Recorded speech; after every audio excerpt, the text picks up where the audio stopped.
cameraman and everything. And look at this. That's impressive. Look at I like mic. that. Are we ready to go? Yeah, good. Cool. So, I mean, if you want to start by saying your name, your role at Leaf. Sure. So my name is Josh Pankow. I'm the president of Leaf Trading Cards. I've been in trading cards my entire life. Ever since I was about 7 years old, I started a card shop in my basement. So I've done that ever since. Worked at Upper Deck, done product development, had a card store, online retail. I did buybacks for a while. I've been at Leaf now for about 3.5 years. Really love it. We're able to do a lot of really fun and cool things. We'll be able to be a little bit more experimental than some of the bigger card companies, because we don't have league licenses, which allows us to mingle different sports, different players, different celebrities. Kind of gives us the license to do not anything we want, but be a little bit more liberal with what we want to do. I think my first question before we go into Leaf and stuff is the card shop in the basement. What was the best product in that card shop when you were 7 years old? So they were all pretty much singles at that point. This was in like the late 80s, early 90s, okay. So it was in like the junk wax era when everything was just massively overproduced. But I was a big Ken Griffey Jr. fan growing up, so that's why I always wanted to work at Upper Deck, because his iconic card is the '89 Upper Deck rookie. So I grew up trading every card I could get for Griffey. And I remember like Cal Ripken Jr. cards were hot at the time because he was chasing the Lou Gehrig streak. So I was trading every Cal Ripken I could get for Griffey. So a lot of it was more trading with the neighborhood friends, but I had little tables set up and cards set up. All the kids in the neighborhood would come by, and I worked at a card shop through high school and college and just literally never done anything else. It feels like that passion that you had at 7 years old is still very prevalent now. Do you find that is involved in your day-to-day life still? Yeah, it absolutely is, and I think that's one of the things that makes Leaf really special, is we've got a handful. There's not a lot of people that have only done one thing, but we've got 2 or 3 people at Leaf that have been doing cards and only cards since they were little kids. So for all of us, yes, it's a job, but realistically, we're going to work to do something we love to do. If we weren't working at Leaf, we'd still be looking at cards. So I think it helps for sure. We have a pretty good pulse on what works, what doesn't, what collectors want, and trying to come up with new ideas, different ideas. It's hard because, look, at the end of the day, you've got a 2.5 by 3.5 inch of cardboard. It's hard to come up with new things that haven't ever been done before.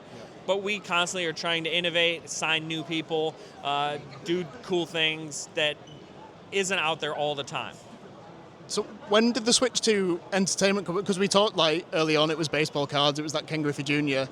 Obviously with Upper Deck, so they have the Space Jam license and things, so that was moving towards entertainment, and Leaf is very much, there's a lot of sport and a lot of signers in sport, but it is the cool entertainment cards, like just looking behind. Right. We've got the Godfather, it's Al Pacino, that's opened up in Leaf as well. At what point did it start becoming about a split of sports and entertainment for you, and realising that could be part of your role as well? Yeah, for sure. So Leaf started doing the pop culture product in like 2010. So they've been doing it for a while. Admittedly, it was pretty archaic then because it was just, you sign a handful of people and do a pretty small run product. Amazingly, I'm probably more passionate about movies than I am sports. I mostly watch movies and not sports. So I've become very involved with a lot of the different agents and different groups out there that can get some of these celebrities. It's become more norm for a lot of these celebrities too, because there's a lot of card cons and all different things where they have celebrities at these shows, kind of like this, where they come and do autograph signings. For a long time, if you went to a celebrity and asked them to do an autograph signing, they didn't really know what that meant because it was so foreign to them. It's becoming more normal, and what's happening is somebody will do it, and then we did a deal with Margot Robbie, and then because of that, like Natalie Portman was interested because it's the same agency. And they realized that it's probably the easiest way in the world to make money because you can sit at home and just sign stuff. Like most of these ways they make money, they have to do commercials or they have to fly somewhere, they have to do appearances. And it's a lot more difficult and a lot more effort than what we ask. All you got to do is sign some stuff. You can do it at home. You can do it on a plane. You can do it anywhere. So I think they've started to realize that it's pretty cool to have their own trading card, and it's really easy for them to do it. What are you finding about the UK market? Because obviously we spoke off camera about how a lot of people know about Leaf, but it's not necessarily that we've had access to as many products as the US has. Like, I love Pop Century, but trying to find that stuff and find out about the BMS cards, Blue Mountain State cards, like stuff like that we watch over here, but we don't necessarily have access to that product, but I suppose that's part of being over here now and moving into this UK market to see what you guys can do. Is that the mindset? Yeah, for sure. We're trying to continue to expand over here for sure. It's still, I kind of joke that it's about 20, 30 years behind where the U.S. is right now. The card shows are smaller, but it's growing every time. And we were here last year at the CardCon, and it was, I mean, the foot traffic is significantly more this year. One of the things that we've learned a lot with UK collectors initially was they collected to collect, which is a foreign thing in the U.S. now, which sounds stupid, but most of the U.S. collectors are collecting because of the value. And a lot of the people in the UK just collect because they actually want to buy it, they want to collect it. And that really started, like, obviously Panini did a really good job with stickers. And so that became huge over here. I think it's slowly integrating into cards to some extent. We're hearing more card shops open. We're hearing more shows, more breakers. So I think it's slowly getting there. It's exciting to us because there's so much opportunity for growth in Europe especially. Asia has been pretty advanced in terms of the collecting for value, but Europe is still really new to collecting, shows, shops, all that. So I feel like there's a lot of opportunity for growth, and that's why we're here, honestly, is to just try and, it's funny, like, we've got products sitting out and everyone asks how much it is and we give it to them, and one guy actually asked us, well, how do you guys make any money? It's like, well, we're not trying to make money here, but we're just really trying to grow the brand name. A lot of people, like you said, know of Leaf, but they might not necessarily really understand what we can do. So just trying to expand that. We've got a couple of distributors now here in the UK that distribute our product, but even that, we're continuing to grow and grow and grow, and we're trying to sell more to direct to shops, direct to breakers. We're a little different than the big card companies too, in that we don't want to allocate anything. Like, if you want it, we want you to be able to get it. Yep. Like, if you're a store, we want you to be able to order 5, 10, 20 cases if you can move it. We don't want to tell you can have one now and then maybe you can have one later and then maybe the price will be higher. We don't want to play that. We just want everybody to be able to get the product. But, you got to get exposure more before you get the product in their hands, for sure. When it comes to the UK market, is it a case of bringing American-style products to this, or is there a future plan, as you say, like you see it years behind? Is there a future plan to be more niche with, like, this is a British program that people want to collect autos from the actors in a British TV show? Sure. Is that something that you see you guys potentially moving into if the growth is as you hope it will be? Yeah, for sure. I think one of the things that we've really tried to do is keep some products with the lower price points, because for me, the entry level for so many people now is so high. If you're a new collector and you want to go buy a box of cards, they're really expensive. And so we really want to try and keep the price points as low as we can so that that entry-level collector can still buy a box and not just have to, not pay their rent for a month so they can buy a box of cards. So we really try and do that as much as we can. And I think that's something that probably sets us apart from some of the other manufacturers, because that entry level, especially when we come over to the UK, when you're in Germany, if you're in, a lot of Europe, you got to get them to take a chance. And they're not going to take that chance if it's a $500 box. They're much more likely to take a chance if it's a more affordable box that they can buy and have a little fun with. And then if they do decide to resell, they can actually get a good chunk of their money back. Because at the end of the day, a lot of times that's what it's about. They're going to buy a box and they're going to resell it because they don't like this guy. Or maybe you're a Man U fan, you get an Erling Haaland card and you don't want it because you hate Man City.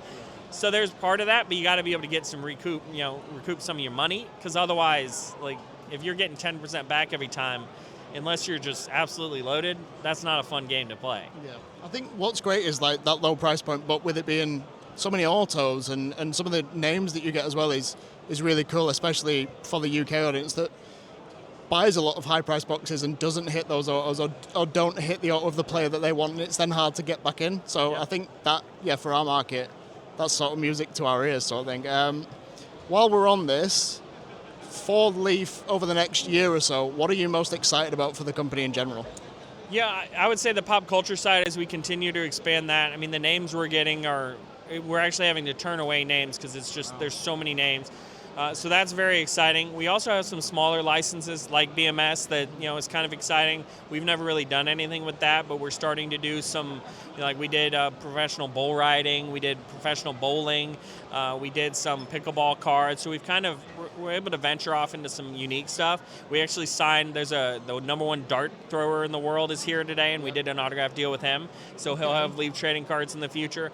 So I get excited when we can kind of touch on areas that aren't so oversaturated. Look, everybody loves baseball, basketball, football, soccer, but Like, if you want a Lionel Messi card, there's a lot of them out there. Not that we can't keep making those because people always want them, but it's fun to make a card of somebody that's truly their first card. And it's fun to watch them get excited about it too. So as we continue to expand on that, the other thing that we've really taken a lot of focus on, especially in the U.S., is a lot of the female sports, because the female sports have really been raised up over the last year or so. Caitlin Clark in the U.S., a female basketball player, has really set that stage. And we did a Women of Sport last year product, and it was probably one of the hottest products we did because everybody wanted it, because it was one of the only products that was just female sports across all, or female athletes across all different sports. So we're expanding that. The other thing we're really doing now, and I know this resonates with collectors, again, being a collectors, we're trying to do more on-card stuff. And I know on-card is a big thing for a lot of collectors. And look, I get it. I'd rather have on-card too. A lot of the times the stickers are a necessary evil, but we're trying to come to a lot of the shows in America where there's going to be a handful of athletes and we get multi-sign cards. We just did some stuff with like the Philadelphia Eagles who won the Super Bowl this year, where we did a little signing with 3 or 4 of their, a couple of executives and a couple of players, and had them all sign on card, and then did a box set of that. So, we can do stuff that's a little bit smaller because it doesn't have to make millions and millions of dollars for it to make sense with us.